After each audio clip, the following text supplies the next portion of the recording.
അസ്സലാമു അലൈക്കും വറഹ്മത്തുള്ളാഹി വബറകാതുഹു. വളരെ മനോഹരമായിട്ട് നമ്മുടെ കുടുംബജീവിതം എങ്ങനെ മുൻപോട്ട് കൊണ്ടുപോകാം, ഈ ഒരു വിഷയത്തിലുള്ള ഹൃദ്യമായൊരു ടിപ്പാണ് ഇന്ന് നമ്മൾ പറഞ്ഞു തരുന്നത്. ഇപ്പോൾ പല സഹോദരിമാരും സംശയരൂപേണ ചോദിച്ചൊരു കാര്യമുണ്ട്, ഉസ്താദേ ഭർത്താവിന് സെക്സിൽ താല്പര്യമില്ലെങ്കിൽ ഞങ്ങൾ എന്ത് ചെയ്യും? ഇത് ചോദിക്കാനുള്ളൊരു കാരണം ഉണ്ടായെന്താണെന്ന് വെച്ചാൽ, കുറച്ച് ദിവസങ്ങൾക്ക് മുമ്പ് നമ്മളൊരു വീഡിയോ ചെയ്തിരുന്നു. അതായത് ഭാര്യയ്ക്ക് സെക്സിൽ താല്പര്യമില്ലെങ്കിൽ ഭർത്താവ് ചെയ്യേണ്ടത് എന്താണെന്നുള്ളൊരു വിഷയം. അത് കാണാത്തവരുണ്ടെങ്കിൽ കമൻറ്റിൽ ഞാൻ പിൻ ചെയ്ത് വെച്ചേക്കാം, അതുകൂടെ ഒന്ന് കണ്ടേക്കണം കേട്ടോ. അപ്പോൾ ഒരുപാട് സഹോദരിമാർ പറഞ്ഞു, ഉസ്താദേ ഞങ്ങൾ അനുഭവിക്കുന്ന പ്രശ്നം എന്താണെന്ന് വെച്ചാൽ ഭർത്താക്കന്മാർക്ക് സെക്സിൽ ഇൻട്രസ്റ്റ് ഇല്ല. ചില ആളുകൾ കമൻറ്റ് ചെയ്തു, 4 മാസമായിട്ട് സെക്ഷൽ കോണ്ടാക്റ്റുകളൊന്നും ഉണ്ടായിട്ടില്ല, ഞങ്ങൾ എന്താണ് ചെയ്യേണ്ടത്, ഒരു സൈക്കോളജിക്കൽ റെമഡി ഞങ്ങൾക്ക് പറഞ്ഞു തരാൻ പറ്റുമോ എന്നൊക്കെ ചോദിച്ച ധാരാളം സഹോദരങ്ങളുണ്ട്. ഇപ്പോൾ നമുക്കറിയാം, ഈ വിവാഹം കഴിഞ്ഞാൽ ഭാര്യയ്ക്ക് തൻ്റെ ഭർത്താവിനോട് സെക്ഷുവലായൊരു ഇൻട്രസ്റ്റ് തോന്നും, അത് സ്വാഭാവികമാണ് എന്ന് മാത്രമല്ല അതങ്ങനെ ഉണ്ടാകേണ്ടതും അത് നല്ലതുമാണ്. കാരണം അവൾക്കുള്ളത് അവനാണ്, അവനുള്ളത് അവൾ തന്നെയാണ്. പക്ഷേ പലപ്പോഴും അനുവദിക്കപ്പെട്ട ഈ ഒരു വിഷയം ക്ലിയറായി അവർക്ക് ലഭിക്കുന്നില്ല എങ്കിൽ അവിടെ പല പ്രശ്നങ്ങളും കുടുംബജീവിതത്തിലുണ്ടാകും. കുടുംബജീവിതം താളം തെറ്റും, ചിലപ്പോൾ തെറ്റുകളിലേക്ക് പോലും നമ്മൾ ചിന്തിക്കാനായിട്ട് അവിടെ അവസരം ഉണ്ടാകും എന്നുള്ളതാണ്. ഈ ഭർത്താക്കന്മാർക്ക് സെക്ഷുവൽ ഇൻട്രസ്റ്റ് ഇല്ലാത്തതിന് ഒരുപാട് കാരണങ്ങളുണ്ട്, ഇരിക്കട്ടെ. അപ്പോൾ ഭർത്താവ് ലൈംഗികമായി തന്നെ സമീപിക്കുന്നില്ല എന്നൊരു ഭാര്യയ്ക്ക് മനസ്സിലായാൽ, ഒരുപാട് നാളുകൾ ഇങ്ങനെ ക്ഷമിച്ചു സഹിച്ചു നിൽക്കുകയാണ്, എന്താണ് ചെയ്യേണ്ടത്? ചില കാര്യങ്ങൾ സൈക്കോളജിക്കലി ഞാൻ പറഞ്ഞു തരാം.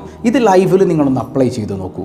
അല്ലാഹു റബ്ബുൽ ആലമീൻ ഹൃദ്യമായ ദാമ്പത്യം നൽകി നമ്മെ അനുഗ്രഹിക്കുമാറാകട്ടെ. ഒന്നാമത്തെ ഒരു കാര്യം എന്ന് പറയുന്നത്, കഴിഞ്ഞ വീഡിയോയിൽ നമ്മൾ പറഞ്ഞതുപോലെ തന്നെ ഭർത്താവിനോട് ഓപ്പണായിട്ട് കാര്യങ്ങൾ പറയാം. ഇക്കാക്ക എനിക്ക് ചില പ്രയാസങ്ങളുണ്ട്, നമ്മൾ സെക്ഷുവലായിട്ട് അങ്ങനെ ബന്ധപ്പെടുന്നില്ല, അപ്പോൾ എനിക്ക് ചില ബുദ്ധിമുട്ടുകളൊക്കെ ഉണ്ട് ഇക്കാക്ക, അപ്പോൾ നമുക്ക് വീക്കിലി ഒരു വൺസെങ്കിലും നമുക്കതൊന്ന് ട്രൈ ചെയ്തുകൂടെ? അതൊരു ഒരു ഡിമാൻഡിങ് ആയിട്ടല്ല, അത് സ്നേഹത്തോടെ ഒന്ന് പറഞ്ഞു കൊടുക്കുക, സ്നേഹത്തോടെ ഓപ്പണായിട്ട് സംസാരിക്കുക. ഒരുവിധം പ്രശ്നങ്ങളൊക്കെ ഇതിലങ്ങ് തീരും. ചില ആളുകളത് മനസ്സിലാക്കും, അവർക്ക് ചിലപ്പോൾ മനസ്സിലാക്കാൻ കഴിയില്ല. ചില ഭർത്താക്കന്മാർ മനസ്സിലാക്കിയിട്ടുള്ളത് പുരുഷന്മാർക്ക് മാത്രമാണ് സെക്ഷൽ തോട്ട്സ്, ഭാര്യക്കൊന്നും അങ്ങനെ വരില്ല എന്നാണ്. അത് ഏറ്റവും വലിയ അബദ്ധമാണെന്ന് ഈ ഒരു സംസാരത്തിലൂടെ അവർക്ക് മനസ്സിലാക്കി കൊടുക്കാൻ കഴിയും. ഇനി അങ്ങനെ പറഞ്ഞിട്ടും ക്ലിയർ ആകുന്നില്ല എങ്കിൽ വീണ്ടും സംസാരിക്കുക. ഞാൻ ഇക്കാരോട് പറഞ്ഞില്ലേ, എനിക്ക് മാനേജ് ചെയ്യാൻ പ്രയാസമുണ്ട് കാക്ക, ഒരിക്കലും ഹറാമിലേക്ക് പോകാനായിട്ട് ഞാൻ ആഗ്രഹിക്കണില്ലേ കാക്ക. അപ്പോൾ നമുക്ക് ഒന്നൊന്ന് സെക്ഷുവലായിട്ട് കൃത്യമായി ഒന്ന് മുൻപോട്ട് കൊണ്ടുപോയിക്കൂടെ? ഇനി ഇക്കാക്ക എന്തെങ്കിലും പ്രശ്നമുണ്ടോ ഉണ്ടെങ്കിൽ തുറന്നു പറഞ്ഞു. കാരണം ഇതിൽ ചില പ്രോബ്ലംസ് വരാൻ സാധ്യതയുണ്ട്.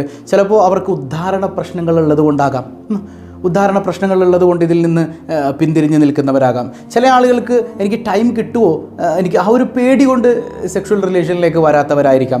മറ്റു ചില ആളുകൾക്ക് ഇങ്ങനെയും ചില സൈക്കോളജിക്കൽ പ്രോബ്ലം ഉണ്ട്. അതായത് എനിക്ക് എൻ്റെ ഭാര്യയെ തൃപ്തിപ്പെടുത്താൻ കഴിയുമോ എന്നുള്ള പേടി.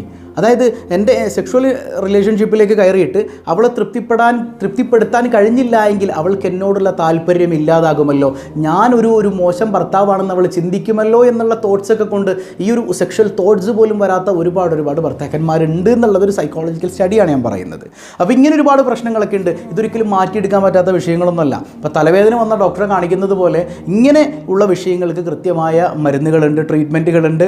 അല്ലെങ്കിൽ സൈക്കോളജിക്കൽ പ്രോബ്ലം ആണെങ്കിൽ അത് തീർക്കാനായിട്ട് ഒരുപാട് ആളുകളുണ്ട്, സെക്സോളജിസ്റ്റുകളുണ്ട്. അപ്പോൾ അവരെയൊക്കെ സമീപിക്കുക എന്നുള്ളത് മറ്റൊരു വിഷയമാണ്. അപ്പോൾ ചോദിക്കുക ഭർത്താവിനോട്, ഇക്കാക്ക് എന്തെങ്കിലും പ്രശ്നങ്ങളുണ്ടോ, ഉണ്ടെങ്കിൽ തുറന്നു പറഞ്ഞു സ്നേഹത്തോടെ ചോദിക്കുക.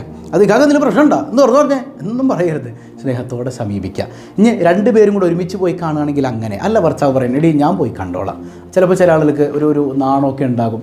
അപ്പോൾ ഞാൻ പോയി കണ്ടോളാം എന്ന് പറയുകയാണെങ്കിൽ ശരി, നിങ്ങൾ പോയി ഒന്ന് ഡോക്ടറെ കാണൂ, അല്ലെങ്കിൽ അതിൻ്റെ ആളുകളെ ഒന്ന് കാണൂ, കൗൺസിലിംഗ് വിധേയപ്പെടണമെങ്കിൽ കൗൺസിലിങ്ങിനൊന്ന് അറ്റൻഡ് ആകൂ എന്നവരെ ഒന്ന് നമ്മൾ എന്ത് ചെയ്യുക, ഒന്ന് സ്നേഹത്തോടെ പറഞ്ഞ് മനസ്സിലാക്കി കൊടുക്കുക.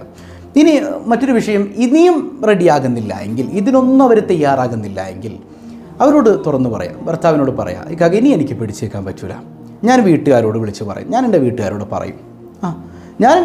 പറയും. ഇതിൽ തീരേണ്ടതാണ് പ്രശ്നം. തീരുന്നില്ല എങ്കിൽ 2-3 തവണ ഇങ്ങനെ പറയാം. കാക്ക അതൊരിക്കലും ഒരു ഭീഷണിയല്ല, എന്താ പറയുക, ഒരു ദൈന്യതയുടെ ഒരു പ്രകടനമാണ്. അവളെ പറ്റണില്ല, അതിൻ്റെ ആ ഒരു നിസ്സഹായതയുടെ ഒരു പ്രകടനം കൂടെയാണത്. ഭർത്താവിനെ ഒന്ന് നേർവഴിക്ക് കൊണ്ടുവരാൻ വേണ്ടിയിട്ടാണ്. അപ്പോൾ ഞാൻ വീട്ടിൽ പറയും തന്നെ പറയാം. എന്നിട്ടും ഭർത്താവ് റെഡിയാകുന്നില്ല എങ്കിൽ ജെനുവിനായി തന്നെ നമ്മുടെ കുടുംബത്തിൽ പ്രശ്നങ്ങൾ പരിഹരിക്കും എന്ന് ഉറപ്പുള്ള ഒരാളെ കണ്ട് കാര്യങ്ങൾ അവതരിപ്പിക്കാം. ചിലപ്പോൾ വാപ്പയാകാം, ചിലപ്പോൾ നമ്മുടെ മുച്ചാപ്പയാകാം. കുടുംബജീവിതത്തിൽ ഈ പ്രശ്നങ്ങൾ ഉണ്ട് എന്നുള്ളത് ചിലപ്പോൾ നമുക്ക് മുത്തും വഴി മുത്താപ്പനെ അറിയിക്കാനായിരിക്കും, ചിലപ്പോൾ ആരെങ്കിലും വഴി അങ്ങനെ അറിയിച്ചു കൊടുക്കാം. പ്രശ്നം തീർക്കുന്നുറപ്പുള്ളവർ, ചില ആളുകൾ വന്നിട്ട് കത്തിച്ച് പ്രശ്നം ഇല്ലാണ്ടായി പ്രശ്നം കൂടുതലാക്കി രണ്ടിനെയും രണ്ട് വഴിക്കാക്കി വിടും. അങ്ങനെയുള്ള ആളുകളോട് പറയരുത്, നമുക്ക് ഉറപ്പുണ്ട് ഇയാൾ പ്രശ്നം തീർത്തു തരും. അങ്ങനെയുള്ള ആളുകളുമായിട്ട് സംസാരിച്ചിട്ട് അയാൾ ഭർത്താവുമായി ഒരു ഇൻട്രാക്ഷൻ നടത്തി അതിലൂടെ ഭർത്താവിനെ കൗൺസിലിങ്ങിലേക്ക് നമുക്ക് എത്തിക്കാൻ പറ്റും എന്നുള്ളതാണ്. ഒരിക്കലും ഭർത്താവിൻ്റെ ന്യൂനതകൾ പറഞ്ഞുകൊണ്ട് നടക്കേണ്ടതല്ല, അത് നമുക്ക് എല്ലാവർക്കും അറിയാം. അത് പരമാവധി നമ്മൾ ക്ഷമിച്ച് കാര്യങ്ങൾ ഇതുപോലെ ഒന്ന് കൺട്രോൾ ചെയ്ത് കൊണ്ടുപോവുക, കൈകാര്യം ചെയ്ത് കൊണ്ടുപോയി ഒരു രക്ഷയുമില്ല, ഈ ഭർത്താവ് ഇനിയും റെഡിയാകുന്നില്ല എന്ന് തോന്നുമ്പോൾ മാത്രമാണ് അത് മറ്റുള്ളവരായിട്ട് പങ്കുവെക്കേണ്ടത്. അത് നമ്മുടെ ജീവിതം ഭംഗിയായി കൊണ്ടുപോകാൻ വേണ്ടിയിട്ടാണ്. അല്ലാതെ തന്നെ ഈ ഒരു വിഷയം ഉണ്ടാകുമ്പോൾ തന്നെ നാട്ടുകാരെ മുഴുവൻ വിളിച്ചറിയിച്ച് ഭർത്താവിനെ നാണക്കേടാക്കരുത്. അത് നമ്മുടെ ജീവിതത്തിൻ്റെ താളം തെറ്റിക്കും എന്നുള്ളതാണ്. അപ്പോൾ ഞാൻ എപ്പോഴും പറഞ്ഞതുപോലെ രണ്ടുപേർക്കും സെക്ഷുവലായ ഇൻട്രസ്റ്റുകളുണ്ട്. ഭാര്യയും ഭർത്താവും നിങ്ങൾക്ക് പരസ്പരം വിധിക്കപ്പെട്ടവരാണ്, നിങ്ങൾക്ക് രണ്ടുപേർക്കും ആസ്വദിക്കാവുന്നതാണ്. എത്ര നല്ല ഹൃദ്യമായ ആസ്വാദനങ്ങൾ നിങ്ങൾക്കിടയിലുണ്ട്. രണ്ടുപേർക്കും പൂർണ്ണമായ തൃപ്തി ലഭിക്കുന്ന രീതിയിൽ പരസ്പരം ജീവിതം മനോഹരമാക്കിയാൽ എന്ത് രസമാണെന്നറിയോ ലൈഫ്.